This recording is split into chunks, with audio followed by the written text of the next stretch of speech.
sunshine. It's a Tuesday. Welcome, welcome. Great to see you this morning. So I am headed off to a conference, taking a flight in about 2 hours. We'll see if we're supposed to wear masks or not. I don't know.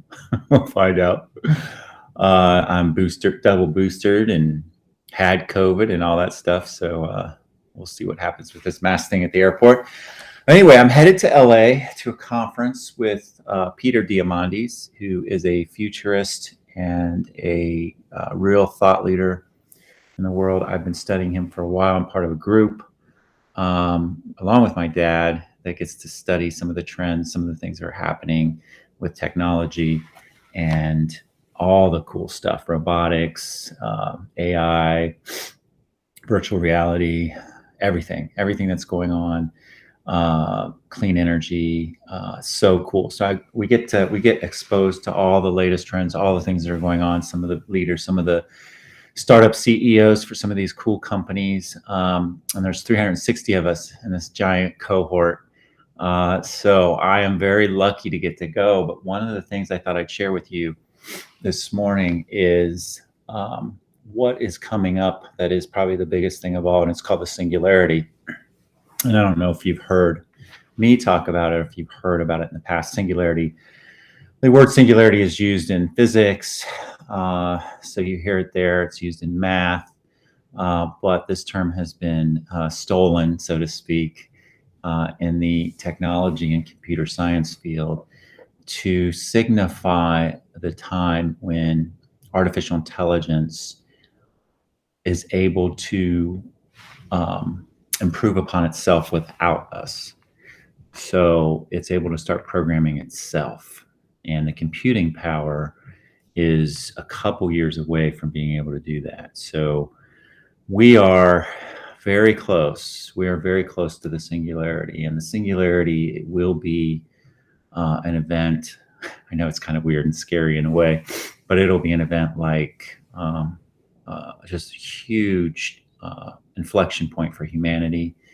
I'm sure it'll be like anything else. It'll take time for it to take off, and it'll take time for whatever it's going to be to start to manifest, and all the applications come about. But what's fascinating about it is the exponential factor of the way that technology will start accelerating. And that means all the convergence. I know this is all crazy stuff, but all the convergence of everything, robotics, virtual reality, just computing power as a whole.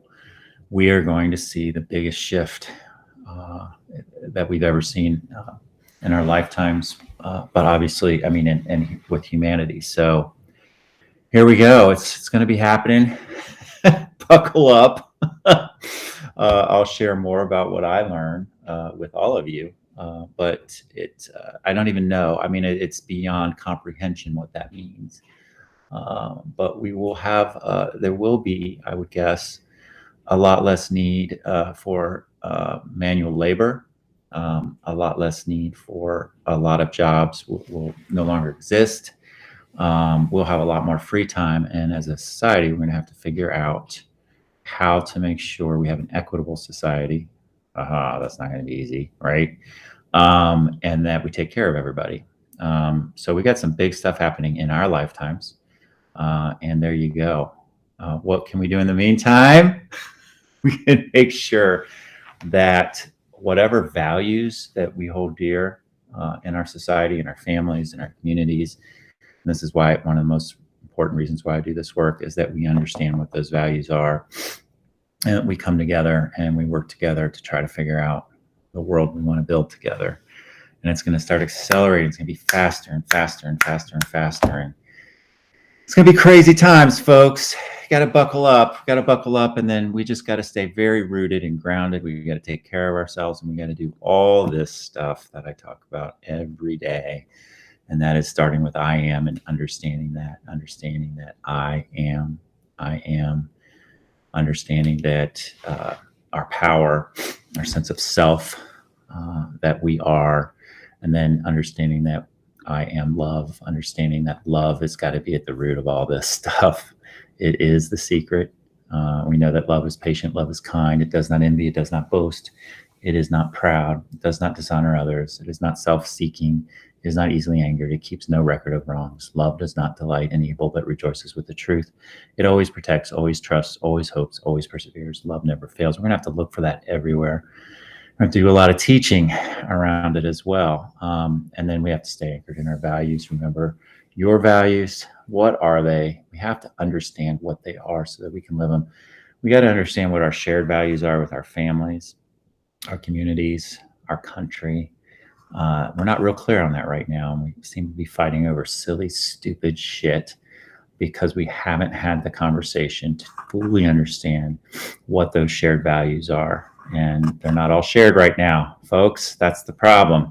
So people take advantage of that. They take advantage of that. So definitely know what yours are and be open to have conversations around values with folks. Look for those values that matter to you and others and in leaders and in groups and all those things. Mine are love, courage, family, community. What are yours? Remember your superpower. Remember to use it. Use it as much as you can. We need it. We need your superpower. We need it. We need it. We need it. So I want you to understand how important it is that you use it because you are going to help you continue to help make things better. You really do. Every day in your world, or the folks that you communicate with, you are making things better. So keep it up. Then remember the Dalai Lama. I think each morning as we wake up, and we're lucky to have woken up. Some people don't. We have a precious human life. Don't forget how precious it is. Precious it is. It's amazing. It's a miracle. And we get to live it. We get to do some cool shit, right? So remember that. That's not what the Dalai Lama says. He doesn't say we get to do cool shit, but he does in so many words. And then we are worthy and deserving of respect and high regard simply because we exist. Know that in your gut. It makes all the difference to know how worthy you are. Remember, you can't ever change what's happened in the past. You can only change what you choose to do in the present, which will affect the future. Remember your self-care. Always hold yourselves in the palm of your hands. Always start by loving ourselves. Got to do it fiercely. Drink an extra glass of water today. Eat some extra fruits and vegetables. Make sure you get some exercise in. It matters. It makes a difference. It gets those endorphins running. Remember, gratitude can change everything. Start in a place of gratitude. What are you grateful for in this moment? Think about that. Get in that space as you approach your day. And then remember this. I love this. For there is always light. If only we are brave enough to see it. If only we are brave enough to be it. Remember that when you can't find the sunshine, we're supposed to be it. That's the whole secret. We have that light inside of us. So do it. Be the sunshine even when you can't find it. And then as we let our own light shine, we unconsciously give other people permission to do the same. As we are liberated from our own fear, our presence automatically liberates others. So remember, the more you shine it, the better it is. It gives people permission to do the same. And then we got to stop with the demonization, folks. We got to stop it. It is probably hard. It's like so easy to point the finger and look for the bad, look for the stuff. And there are people trying to trigger the shit out of us and make us angry, like HB 616 and the folks that keep picking on our marginalized communities. We can do better, though. We can show them the right way. Remember that they are us. To look for the good in others. It makes a difference. Remember that there's some things we can control and some things we can't. So God grant me the discerning to accept the things that I cannot change, the courage to change the things I can, and the wisdom to know the difference. Always lead with love, use the golden rule, and do the next right thing. And finally, this vision that we will not go back to normal. Gosh darn it, we've had a couple years to reflect, to think about how we want to move forward. So let's do that. Normal never was. Our pre-current existence was not normal, other than we normalized greed, inequity, exhaustion, depletion, extraction. We had some stuff wrong. Let's get it right. We should not long to return, my friends. We are being given the opportunity to stitch a new environment, one that fits all of humanity and nature. We got to create something that's good for all of us. Can't leave anybody behind. They got to do their part too. But let's inspire them. Let's do our best. Let's help each other. Man, listen to me today. Jeezy peasy.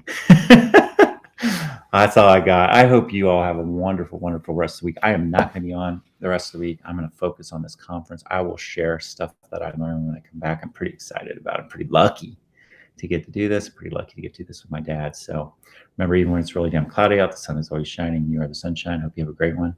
I will see you next Monday. Take care.